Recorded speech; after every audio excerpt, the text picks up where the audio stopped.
quando a gente fala de mercado da bola, eu acho que a gente fala de especulações que podem ser tratadas de forma completamente diferente, sabe? Eu acho que tem especulação que não empolga, mas também não desanima muito. Aquela especulação que te deixa um pouco indiferente, tem especulação que te deixa irritado. Como assim? Nosso time tá indo atrás daquele bagre. E tem a especulação que empolga. E tem a especulação que anima e tem a especulação que a gente vê ali um nascimento de um possível ótimo reforço para o Clube Atlético Paranaense. E quando a gente fala do Obregon, eu acho que o caso é exatamente esse. Um jogador que vive um grande momento, um jogador que já começa a ser disputado entre alguns dos principais clubes da América do Sul, e um jogador que eu acho que se o Atlético não atacar agora, daqui a pouco tá em outro patamar e vai ficar mais difícil ainda do Atlético sacramentar uma negociação. Então, se você não conhece o Esteban Obregon, fica aqui até o final do vídeo, porque eu tenho certeza que você vai sair muito curioso para saber quem é esse ponta uruguaio que o Atlético está buscando. E essa informação, ela sai lá na imprensa uruguaia. Diego Martínez, jornalista, traz que o Atlético é um dos clubes interessados no ponta do Montevideo City Torque. Um jogador que vive um grande momento, principalmente pela campanha do time uruguaio na Copa Sul-Americana. O Montevideo City Torque, inclusive no grupo do Grêmio, termina em primeiro lugar, dá um trabalho danado ao Grêmio, e o Obregon é um dos grandes destaques dos dois jogos, principalmente no jogo na Arena do Grêmio, que foi um jogo que eu vi como o Obregon deu um trabalho danado à defesa do tricolor gaúcho. E desde então, acho que o status dele muda um pouquinho na visão do mercado como um todo. E acho que essa procura do Atlético faz todo sentido perante ao que o Odair quer e perante ao que o momento do Obregon também conversa com a necessidade do Atlético. Porque o Atlético, ele quer jogadores no auge. O grande ponto é: como o Atlético vai conseguir jogadores no auge em um mercado tão super inflacionado como é o mercado brasileiro nesse momento? Então, para a gente conseguir jogadores que vivem a sua melhor fase na carreira, como por exemplo era o caso do Kevin Viveiros, cara, a gente vai precisar sair do país, a gente vai precisar ir para mercados sul-americanos. Então, é natural que nas primeiras movimentações a gente até busque jogadores mais jovens, mas o Obregon é um caso um pouco diferente. O Obregon é um caso de um jogador que vive o seu melhor momento na carreira. O jogador surgiu no Estudiantes de La Plata, deu uma rodada até estourar nessa temporada pelo Montevideo City Torque, vem sendo um jogador que já atrai os olhares tanto do Peñarol quanto do Nacional, as camisas mais pesadas do futebol uruguaio. O Atlético Nacional, que também é um gigante do continente, olha para o Obregon com esse interesse na contratação do jogador. Então o Atlético precisa correr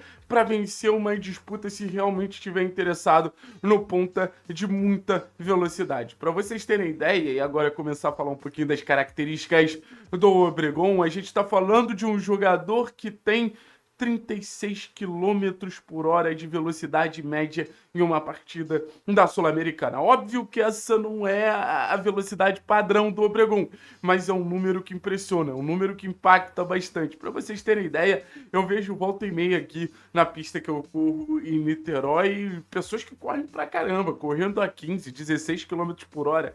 36 quilômetros por hora é um verdadeiro absurdo. E eu acho que essa velocidade é o que diz bastante sobre como o Obregon poderia ser um ótimo reforço para o Atlético, podendo atuar tanto pela faixa lateral como um ponta, onde eu acho até que ele se sente mais à vontade, mas também pela faixa central. O Obregon é um jogador que consegue alinhar exatamente essa velocidade que eu citei, mas também com muita habilidade. É um dos jogadores com o maior número de dribles completos no futebol uruguaio. Então é um jogador que consegue alinhar essas duas características para ir encontrando espaços na defesa adversária. Ele tem até um detalhe que eu acho curioso, é que o Obregon ele convida muitos adversários para disputar a corrida, sabendo da velocidade que ele tem, sabendo da velocidade que ele pode imprimir, isso numa faixa central, onde você tem menos espaço, mas ele se garante tanto nessa disputa, tanto de velocidade quanto de habilidade, que ele consegue gerar uma série de jogadas, sendo esse jogador que ataca a profundidade, mas no corredor central,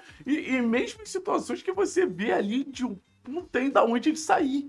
não tem da onde ele tirar uma jogada, mas ele consegue tirar.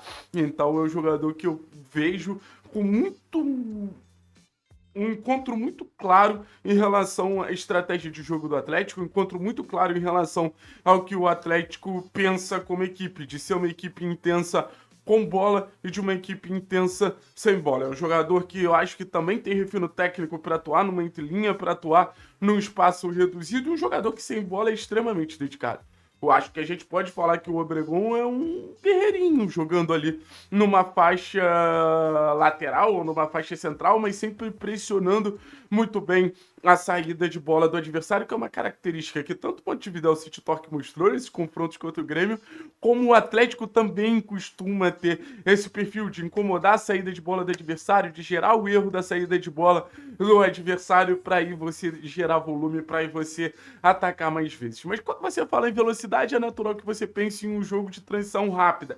E é uma das alternativas que o Obregon te traz. E aí a gente fica pensando, o Obregon jogando perto do Viveiros, que também é um jogador muito rápido, tendo a possibilidade do Mendonça, o Atlético vai se tornar um time muito agressivo, caso concretize realmente a contratação do Obregon, para sempre estar atacando a última linha do adversário, para sempre estar gerando esse volume na última linha do adversário. Então acho um jogador que o Atlético deveria fazer todo o esforço do mundo para trazer um nome que vive o seu melhor momento na carreira, e é importante a gente também ter essa percepção de trazer jogadores no auge, de se destacando em competições da Conmebol. Acho que a gente não se resume ao campeonato uruguaio, ao cenário uruguaio. Tem uma desconfiança em jogadores nesse sentido? Tem uma desconfiança em jogadores nesse sentido, mas mesmo assim, acho que a campanha do Montevideo City Torque na Copa Sul-Americana é um alento, é um argumento a mais pra gente olhar para tudo que o Obregon vem fazendo e acreditar que ele pode chegar no Atlético e ser uma peça importante. Ah, Thiago, mas mais um gringo, a gente acabou de contratar o Jorge Rivaldo. Sim, sim. Eu ainda nem me acostumei a falar Jorge Rivaldo. Às vezes eu fico me perguntando, cara, o nome do cara é esse mesmo?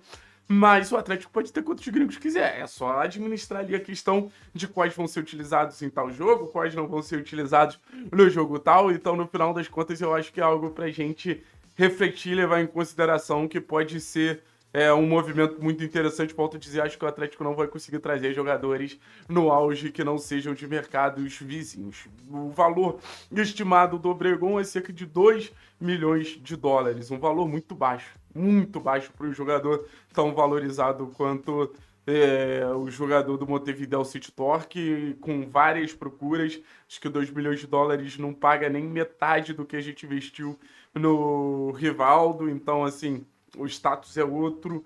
Acho que a gente precisa fazer o movimento. Vai ser aparentemente um mercado caro do Atlético. O Baldini já custou seu dinheiro, o Rivaldo já custou seu dinheiro. O Atlético tentando fazer o mercado agressivo para atender as demandas do Odair. E aí sim ter um time ainda mais forte para a próxima metade de temporada. Valeu, pessoal!